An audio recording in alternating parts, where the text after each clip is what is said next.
Friends, how are you? Welcome to SST की पाठशाला।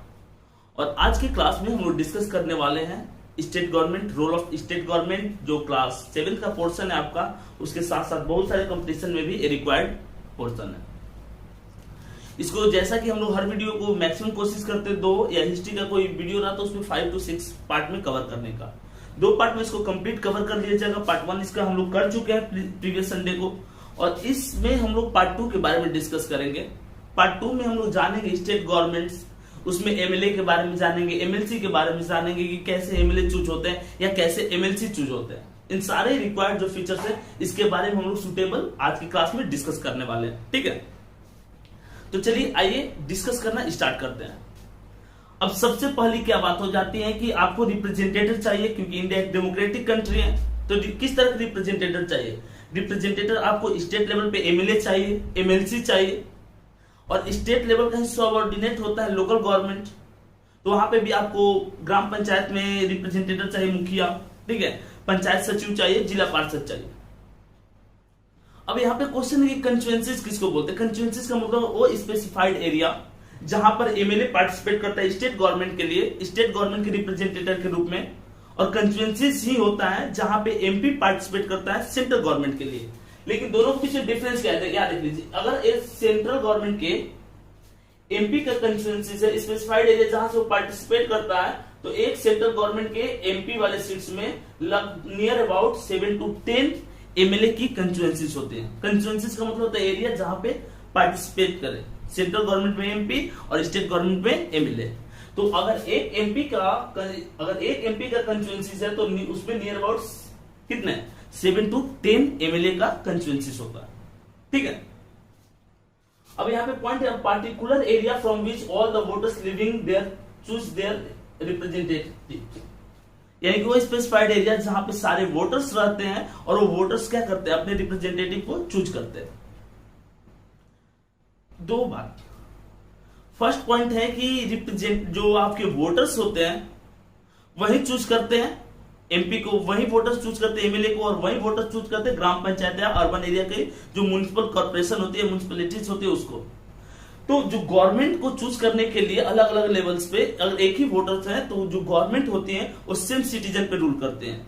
ठीक है, अब ऐसा नहीं कि लोकल गवर्नमेंट के लिए अलग से सिटीजन होते हैं, एमपी के लिए अलग से सिटीजन होते हैं, सेम सिटीजन पे रूल करते हैं, चाहे सेंट्रल गवर्नमेंट की बात करें या चाहे लोकल गवर्नमेंट की बात करें। ठीक है, अब बोले कि मेजोरिटी क्या होता है? तो कहीं भी गवर्नमेंट फॉर्म करने का एक प्रोसेस, मेजोरिटी का मतलब जिनकी संख्या ज्यादा हो। जैसे अगर आप सेंट्रल लेवल पे, आपको बहुत सारे सिविक्स की क्लास में मैंने बताया होगा कि अगर आप सेंट्रल लेवल पे गवर्नमेंट फॉर्म करना चाहते हैं तो सेंट्रल लेवल पे गवर्नमेंट फॉर्म करने के लिए आपको टोटल नंबर ऑफ जो सीट्स है उसका बाई 2+1, जैसे कि टोटल नंबर ऑफ सीट्स कितना है 543, तो 543 बाई 2+1 कितना आ जाए 272 सीट चाहिए सेंट्रल लेवल पे।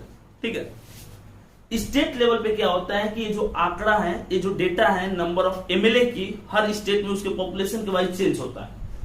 जैसे कि सबसे ज्यादा पॉपुलेशन है यूपी का, तो यूपी में 405 एमएलए सीट्स होती हैं, जो सबसे ज्यादा है। जबकि सिक्किम, गोवा जैसे स्टेट है जहां पे मिनिमम सीट 40 है, एमएलए की सीट्स होती है। जबकि कंस्टिट्यूशन रखा गया कि 60 से कम सीट नहीं रखना है, बट कुछ एक्सेप्शंस हैं आपके, जैसे सिक्किम और गोवा जहां पे 40 कंस्टिट्यूएंसीज हैं, 40 एमएलए की सीट्स होती है। ठीक है, तो एक और कंस्टिट्यूशन में स्पेसिफाइड टर्म है, वो टर्म है कि मैक्सिमम हम 500 किसी भी स्टेट में कंस्टिट्यूएंसीज रख सकते हैं एमएलए के लिए, और मिनिमम 40, बट 2 एक्सेप्शन है। कौन से 2 एक्सेप्शन है? आपके सिक्किम और गोवा जहां पे 40 सीट्स है। ठीक है, सो मेजोरिटी क्या होता है? अगर हम बिहार की ही बात करते हैं तो बिहार में टोटल नंबर ऑफ एमएलए कितने होते हैं? एमएलए सीट्स 243 बाई 2+1, यानी कि 122 सीट्स अगर आपके पास है तो आप क्या कीजिएगा, गवर्नमेंट फॉर्म कर लीजिएगा। ठीक है, अपोजिशन क्या होता है? अपोजिशन अगर सेंट्रल लेवल की बात करते हैं तो टोटल नंबर ऑफ सीट्स का 10% जिस पार्टी के पास में जो रहे, यानी जिस पार्टी के 10% एमपी रहे टोटल नंबर ऑफ सीट्स का, जैसे कि 543 आपके टोटल नंबर ऑफ सीट्स, तो नियर अबाउट 54 आपके अगर एमपी है आपके पास, तो आप अपोजिशन का रोल प्ले कर सकते हैं। ये अपोजिशन का मैक्सिमम नंबर 271 भी हो सकता है और मिनिमम नंबर 54 होगा। ठीक है, क्योंकि 272 हो जाएगा तो मेजोरिटी हो जाएगी उस पार्टी की। तो मैक्सिमम नंबर 271 भी हो सकता है और मिनिमम नंबर 54 होता है ऑपोजिशन का। सेम उसी तरह से अगर हम स्टेट गवर्नमेंट की बात करते हैं तो हर स्टेट की अलग अलग होता है, और बिहार की बात करते हैं तो 243, ठीक है। इसका 10% यानी 24 एमपी अगर किसी भी पॉलिटिकल पार्टी के पास है तो ऑपोजिशन में बैठ सकता है, ठीक है। दूसरी बात कि अगर कोई एक पार्टी को मेजोरिटी नहीं मिलती है तो अलायंस बनता है। अलायंस मतलब 2-4 पार्टियां मिल जाती हैं, कंबाइन हो जाते हैं, और कंबाइन होकर के जो आपकी मेजोरिटी आंकड़ा है, मेजोरिटी पॉइंट है 122, उसको पूरा करेगी और उसके बाद वो गवर्नमेंट बना लेगी। प्रेस कॉन्फ्रेंस क्या होता है? हमेशा बोला जाता है कि चलिए पीसी करते हैं, जो पॉलिटिकल पार्टी बोलती है कि इस इश्यूज पे पीसी होगा। पीसी का जो फुल फॉर्म होता है प्रेस कॉन्फ्रेंस होता है। प्रेस कॉन्फ्रेंस का मतलब कोई स्पेसिफाइड एरिया, कोई भी स्पेसिफाइड फील्ड या कोई स्पेसिफाइड इंसिडेंट जिस पे पॉलिटिकल पार्टी अपना व्यू रखती है। वो अपोजिशन भी पीसी कर सकते हैं, प्रेस कॉन्फ्रेंस कर सकते हैं, वो आपकी रूलिंग पार्टी भी प्रेस कॉन्फ्रेंस कर सकती है, कोई ऑर्गेनाइजेशन भी प्रेस कॉन्फ्रेंस कर सकते हैं। जैसे कि इंडियन क्रिकेट टीम जीतने के बाद प्रेस कॉन्फ्रेंस करते हैं जिसमें वो बताते हैं कि हम जीत का श्रेय किसको देना चाहते हैं, क्या क्या वो फैक्टर्स है जिसके कारण हम जीते, और अगर हारते हैं तो वो क्या क्या फैक्टर जिसके कारण हम हारे। तो प्रेस कॉन्फ्रेंस का मतलब ग्रुप ऑफ जो जर्नलिस्ट होते हैं जिनसे बात की जाती है किसी स्पेसिफाइड मुद्दे पे, किसी स्पेसिफाइड इश्यूज पे, ठीक है, इसको प्रेस कॉन्फ्रेंस कहा जाता है। अब हमारा नेक्स्ट जो टॉपिक है वो है qualification become an MLA and MLC. अगर आप, बहुत लोग होंगे इसमें जिनकी इच्छा होगी राजनेता बनने की, क्योंकि सबसे ज्यादा प्रॉफिटेबल पद आजकल यही है, किसी भी आईएएस इन सबसे ज्यादा, क्योंकि आईएएस लोगों के इन्हीं के अंडर में काम करना पड़ता है, तो हर कोई चाहता है कि वो एमएलए बने, एमएलसी बने या एमपी बने। बहुत सारे आईएएस लोग अपना जॉब रिजाइन करके एमएलए एमएलसी बनते हैं, और पूछने पे कि क्यों बने तो वो नहीं बोलेंगे कि हम अपने इनकम को जनरेट करने के लिए बने, वो बोलेंगे कि हम इंडिया के सिटीजन्स की भलाई करना चाहते हैं। और रियलिटी आपको भी पता है कि कितना डेवलपमेंट करते हैं। अगर आप इंडिया में एमएलए बनना चाहते हैं किसी स्टेट का, तो उसके लिए सबसे रिक्वायर्ड जो फीचर है, चाहे एमएलए बने चाहे एमपी, कि आप इंडिया के सिटीजन हो, आपके पास भारत की नागरिकता हो, तभी आप एमएलए या एमपी बन सकते हैं, ठीक है। The person should be citizen of India, first point. Second point MLA के लिए कि आपका जो एज होना चाहिए वो 25 ईयर से ज्यादा होना चाहिए। अगर आपका एज 25 ईयर से ज्यादा है तभी आप एमएलए बनने के लिए एलिजिबल है, ठीक है। Candidate must not hold an office of interest under government. Government के किसी भी पोस्ट पे वो कैंडिडेट ना हो। सपोज कीजिए कि बहुत सारे प्रोफेसर होते हैं जो एमएलए के लिए अगर पार्टिसिपेट करते हैं तो उनको रिजाइन करना पड़ता है। तो अगर आप एमएलए बनना चाहते हैं, एमपी बनना चाहते हैं, एमएलसी बनना चाहते हैं, तो उससे पहले आपको जो जिस गवर्नमेंट पोस्ट पे है उसको रिजाइन करना पड़ेगा, ठीक है, क्योंकि एक साथ आप एमएलए और प्रोफेसर या किसी भी गवर्नमेंट पोस्ट पे नहीं रह सकते हैं। The candidate must be sound mind. Sound mind एक वर्ड है जिसके मेंटल कंडीशन उस कैंडिडेट का सही होना चाहिए, वो कैंडिडेट दिवालिया ना हो।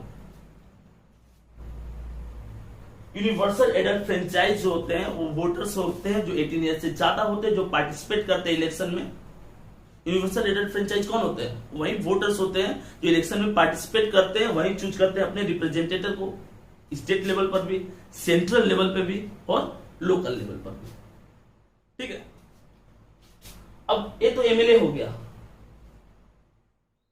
Member of legislative assembly full form होता है। एमएलसी के लिए क्या क्या रिक्वायर्ड फीचर होता है? वो कौन पर्सन है जो एमएलसी बन सकते हैं, मेंबर ऑफ लेजिस्लेटिव काउंसिल बन सकते हैं? तो उसके लिए फर्स्ट पॉइंट क्या है? About 30 years. आपने सेंट्रल लेवल पे एक चीज देखा है, अपर हाउस लोअर हाउस। वैसे स्टेट लेवल पे अपर हाउस में एमएलसी वाली पोस्ट होती है, लोअर हाउस एमएलए वाली पोस्ट होती है, एमएलसी और एमएलए, ठीक है। तो अपर हाउस में अगर आप मेंबर बनना चाहते हैं तो वहां राज्यसभा के एमपी बनने के लिए 30 इयर्स की रिक्वायरमेंट होती है, और यहाँ पे भी आपको एमएलसी बनने के लिए कितना इयर्स की रिक्वायरमेंट होती है? 30 इयर्स की। जबकि एमएलए बनने के लिए 25 इयर्स। सेम वही होता है कि अगर लोकसभा का एमपी बनना चाहते हैं तो 25 इयर्स। पर्सन शुड बी, अगर रिप्रेजेंटेटिव बनना है तो इंडिया के नागरिक पाकिस्तान से उठाकर किसी को एमएलए नहीं बना सकते, ठीक है। जैसे एमएलए बनने टाइम आप किसी प्रॉफिटेबल गवर्नमेंट पद पे नहीं थे, ठीक उसी तरह से आप एमएलसी बनने टाइम भी किसी भी गवर्नमेंट के प्रॉफिटेबल पद पे नहीं रह सकते। टेन्योर का मतलब टर्म, कितना दिन तक एमएलसी वर्क करता है, तो 6 ईयर। राज्यसभा के एमपी कितना दिन तक वर्क करते हैं, 6 ईयर। दोनों पैरेलल होते हैं। 2 इयर्स बाद 1/3 जो होते हैं वो रिमूव हो जाते हैं, तो इसमें भी 2 इयर्स बाद 1/3 रिमूव हो जाते हैं। ऐसा ही पॉइंट आता है, ऐसा ही सीरीज बनता है जिसमें 2 साल बाद वो रिमूव होते रहते हैं, राज्यसभा में भी और एमएलसी में भी। ऐसा नहीं कि 6 ईयर टेन्योर बिना पूरा किए हो, अपना 6 ईयर का टेन्योर जो उसको पूरा करते हैं। अब second point, 1/3 member elected by MLA. MLC को कौन चूज करते हैं? क्या एमएलसी को जो आपके यहाँ पे पॉइंट है, यूनिवर्सल एडल्ट फ्रेंचाइज जैसे एमएलए को चूज करते थे, एमपी को जैसे यूनिवर्सल एडल्ट फ्रेंचाइज चूज करते थे, उसी तरह से आपको बताया होगा मैंने कि जो राज्यसभा के एमपी होते हैं उसको यूनिवर्सल एडल्ट फ्रेंचाइज चूज नहीं करते, रिप्रेजेंटेटिव चूज करते हैं, अलग अलग स्टेट के जो एमएलए होते हैं वो। ठीक उसी तरह से जो एमएलसी का प्रोसेस है चूज करने का, वो भी टोटली डिफरेंट है। 1/3 जो एमएलए होते हैं, जैसे कोई भी स्टेट की जो टोटल एमएलए है उसका 1/3 एमएलए मिल करके एमएलसी चूज करता है। 1/3 member of elected by the local bodies, जैसे कि ग्राम पंचायत, पंचायत समिति, जिला परिषद के जो रिप्रेजेंटेटिव होते हैं, म्युनिसिपैलिटीज के जो रिप्रेजेंटेटिव होते हैं, 1/3 एमएलसी चूज करने का राइट उनके पास भी है। 1/12 member elected by the graduate. Graduate का मतलब उस स्टेट में जितने भी ग्रेजुएट हो जाते हैं, बैचलर डिग्री जिनके पास रहते हैं, 1 total number of MLC seats. जैसे यूपी में कितना है, 75 है, तो उससे यूपी में 99 है, ठीक है। कर्नाटका में 75 है, तो 99 सीट्स में जो 112 सीट होगा उसको कौन चूज करेगा? जो ग्रेजुएट रहेंगे उस स्टेट के वो चूज करेंगे, ठीक है। 1/6 टोटल नंबर ऑफ सीट्स का 1/6, जैसे यूपी का ही एग्जांपल लेते हैं तो टोटल नंबर ऑफ सीट्स का 1/6 जो है वो गवर्नर रिप्रेजेंट करते हैं, उनको अपने फील्ड में एक्सेलेंस वर्क के चलते उनको एमएलसी चूज किया जाता है, ठीक है। 1/12 जो मेंबर होते हैं उनको उस स्टेट के टीचर इलेक्ट करते हैं जो मोर देन 3 ईयर से जॉब में है। जो टीचर्स हैं तो 1/12 जो है वहां के टीचर इलेक्ट करते हैं इनको, ठीक है। उसके बाद इन सारे पॉइंट के बाद कुछ नॉमिनेट भी आपके मेंबर होते हैं, ठीक है। अब ये यहाँ पे लिस्ट दिया हुआ है कि टोटल जो आपकी एमएलसी सीट्स है इंडिया में 426 एमएलसी सीट्स है, और उस 426 एमएलसी सीट्स में 59 जो होते हैं नॉमिनेटेड होते हैं वो अपने एक्सीलेंस वर्क के लिए अलग अलग फील्ड में, और 367 जो है वो इलेक्ट होते हैं इन सारे पॉइंट्स पर, ठीक है। तो इस तरह से जो स्टेट गवर्नमेंट है इसको 2 पार्ट में काफी अच्छा से हम लोग कवर किए हैं। और इसके बाद भी अगर आपको इस टॉपिक से रिलेटेड किसी भी तरह का कोई डाउट है तो आप कमेंट करके पूछ सकते हैं, या आपको एसएसटी से रिलेटेड किसी तरह का डाउट है तो आप हमारे टेलीग्राम ग्रुप से जुड़िए, जिसका लिंक आपको यूट्यूब वीडियो के बायो में भी दिया हुआ है, या जो ऐप है वहां पे भी दिया हुआ है। तो आप टेलीग्राम ग्रुप से जुड़िए, डिस्कशन ग्रुप को ज्वाइन कीजिए। वहां पे आप जितने भी तरह के क्वेश्चंस हैं, चाहे आप बोर्ड के अपेयरिंग स्टूडेंट है या किसी और क्लास के हैं, तो जितने भी तरह के एसएसटी के क्वेश्चंस हैं आप वहां पे पूछ सकते हैं। ऑलवेज हम लोग अवेलेबल रहते हैं आपके सॉल्यूशन के लिए। हर चैप्टर का पीडीएफ प्रोवाइड किया जाता है, आपको बार बार वीडियो में बताते हैं। हर चैप्टर का क्वेश्चन आंसर सेशन होता है, क्विज होते हैं। उसके बाद अगर प्री मिड टर्म आपका चल रहा है, 3-4 चैप्टर कॉम्बाइन आ रहा है, तो उसका टेस्ट सीरीज भी हम लोग लाते हैं। तो आप अपने प्रिपरेशन को और बेहतरीन करने के लिए आप हमारे ऐप को जरूर डाउनलोड करें, ठीक है, और टेलीग्राम ग्रुप को ज्वाइन करके आप अपने सारे डाउट का सॉल्यूशन वहां पे पा सकते हैं, ठीक है। तो चलिए मिलते हैं नेक्स्ट वीडियो के साथ।